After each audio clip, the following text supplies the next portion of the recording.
अस्सलाम वालेकुम। हमारी एचएससी कम्युनिटी से दावड़ साहब ने एक बहुत अच्छा क्वेश्चन पूछा है। वो पूछते हैं कि देखें, कुछ इक्विपमेंट्स होते हैं जब उन पे हम काम करते हैं तो हम ग्राउंडिंग करते हैं। फॉर एग्जांपल क्रेन्स हो गए, मोबाइल एलिवेटेड वर्क प्लेटफॉर्म हो गए, मैन लिफ्ट्स हो गए। कुछ इक्विपमेंट्स हैं जैसे कि फ्यूल बोजर हो गया, डीजल बोजर हो गया, फ्यूल टैंकर हो गया, ऑपरेशन के दौरान उनकी भी ग्राउंडिंग करते हैं। जबकि एक्सकवेटर है, लोडर है, बिल्डोजर है, इनके ऑपरेशन के दौरान हम ग्राउंडिंग नहीं करते। तो क्या रीज़न है, क्या कंसेप्ट है? बहुत अच्छा कंसेप्ट है। सवाल बहुत मज़े का था।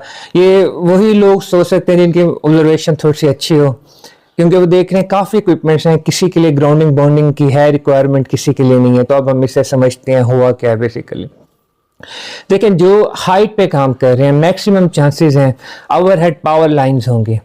अगर उनके साथ एक्सीडेंटली कनेक्ट हो जाते हैं या इक्विपमेंट अगर ऊपर आप मैन लिफ्ट में काम कर रहे हैं, मैन लिफ्ट आपके एनर्जाइज हो जाती है, क्रेन्स का जो बूम है वो उसके साथ टच हो जाता है, तो इक्विपमेंट ने एनर्जाइज हो जाना। इस केसेस में जो चीज़ें हाइट पे काम करें हम उनकी ग्राउंडिंग करते हैं। ग्राउंडिंग से होता क्या है, अगर वो इक्विपमेंट एक्सीडेंटली एनर्जाइज होता है तो एक लो रेजिस्टेंस के पाथ के जरिए वो ग्राउंड में इन ग्राउंड हो जाता है।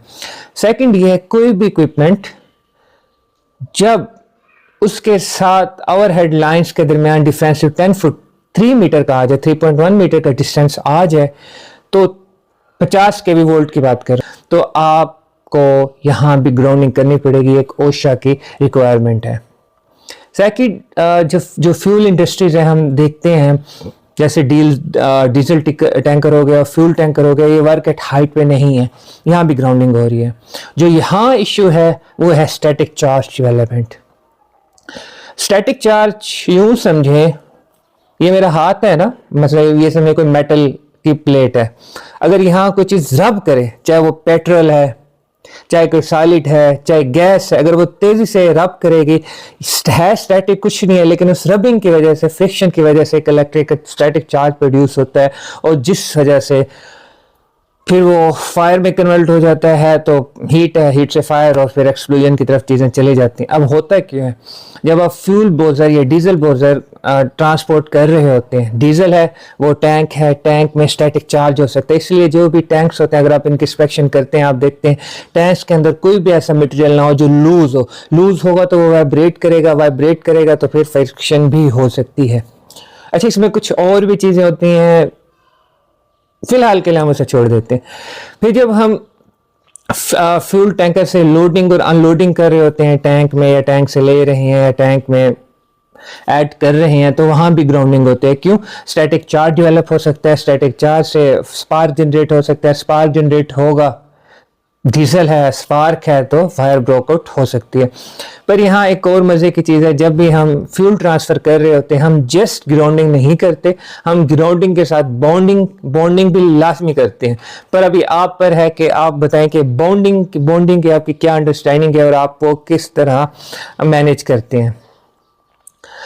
अब जो ऑलरेडी अर्थ पर काम कर रहे हैं, जैसे एक्सकवेटर है, लोडर है, डोजर है, जो ओवरहेड पे काम नहीं कर रहे और उनके कोलैप्स होने के, पावर लाइन से कोलैप्स होने के चांसेस कम हैं। अगर चांसेस कम हैं तो इसका ये मतलब है कि उन्होंने एनर्जाइज नहीं होना, तो कॉमनली मोस्टली हम उनकी ग्राउंडिंग नहीं करते। एक्सकवेटर हो गया, लोडर हो गया, डोजर हो गया, हम इनकी ग्राउंडिंग कर सकते हैं, लेकिन वो स्पेसिफिक सिचुएशन है। फॉर एग्जांपल, ये चीज़ें यूज़ हो रही हैं ऐसे एरिया में जहां ऑयल डिपो है, जहां फ्यूल ट्रांसफ़र है।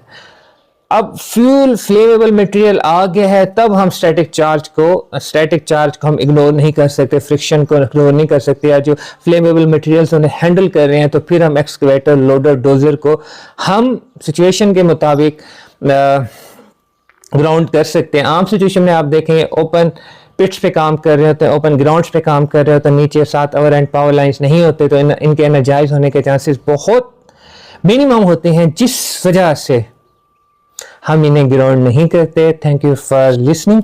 अगर आपको ये वीडियो अच्छी लगी है तो लाइक करें और दोस्तों के साथ शेयर करें। कोई भी आपके जहन में क्वेश्चन है, आप हमारी एचएससी कम्युनिटी हैं, you ask I answer. Thank you, take care.